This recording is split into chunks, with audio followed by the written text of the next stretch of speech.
अब देखिए एक और बड़ी खबर बता देते हैं। यूपी को लेकर कल जेपी नड्डा से मिले केशव प्रसाद मौर्य। सूत्रों से खबर है कि इस मुलाकात से जुड़ी हुई कि कार्यकर्ताओं की निराशा पर चर्चा हुई। इस बैठक में डिजिटल हाजिरी को लेकर चर्चा की गई। बुलडोजर का मुद्दा भी उठाया केशव प्रसाद मौर्य ने। सूत्र बता रहे हैं ऐसा कि बातचीत में ये तमाम मुद्दे रहे जिस पर चर्चा हुई है और 2027 जीतने के लिए कड़े फैसले लेने की बात भी केशव प्रसाद मौर्य ने कही है इस मीटिंग में जो जेपी नड्डा के साथ मुलाकात हुई। तो बीजेपी सूत्रों के हवाले से एक और बड़ी खबर आपको बता दूं, बीजेपी हाईकमान खराब प्रदर्शन पर फीडबैक ले रहा है लगातार। कल मौर्य भूपेंद्र चौधरी से लिया गया फीडबैक। दोनों की नड्डा के साथ अलग अलग बैठक हुई। कार्यकर्ताओं की उपेक्षा हार की बड़ी वजह बताई गई। प्रशासन पर पार्टी के खिलाफ काम करने का आरोप समीक्षा रिपोर्ट में प्रशासन को जिम्मेदार ठहराया है।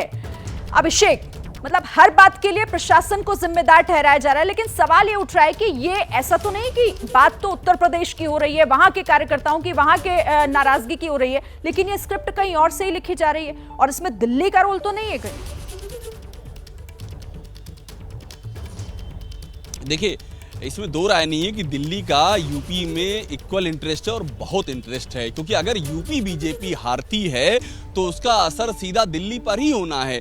दिल्ली का सत्ता का रास्ता तो यूपी से होकर के जाता है, इसलिए दिल्ली का निश्चित तौर पे इंटरेस्ट है और दिल्ली का इंटरेस्ट बढ़ा है इस लोकसभा चुनावों की नतीजों के बाद। उसे ये लग रहा है कि अगर लोकसभा में इतनी बुरी तरह हारे हैं और जो 272 की संख्या नहीं पूरी हो पाई, उसकी मेन वजह यूपी को माना जा रहा है। तो दिल्ली को ये बिल्कुल लग रहा है कि अगर यूपी में स्थितियां ठीक नहीं हो पाई तो 2027 मुश्किल होगा, 2029 मुश्किल होगा, बीजेपी की भविष्य की पॉलिटिक्स दुविधा में पड़ जाएगी। तो दिल्ली इस मौके पर बिल्कुल भी खामोश नहीं रहेगी और केशव मौर्य जो बोल रहे हैं 100% ये आप मान के चलिए कि दिल्ली में जो यहां से आवाज़ असंतोष की उठ रही हैं उनका एक्सेप्टेंस दिल्ली में है। उस एक्सेप्टेंस के बगैर केशव मौर्य ही नहीं, तमाम नेता जो बोल रहे हैं, तो दिल्ली उसको भी महसूस कर रही है और कहीं ना कहीं से वो एक्सेप्ट भी कर रही है, क्योंकि आवाजें मैं आपको फिर कह रहा हूं एक जगह से नहीं, अलग अलग हिस्सों से उठ रही हैं यूपी में, और इसीलिए इन कयासों को भी खारिज नहीं किया जा सकता है।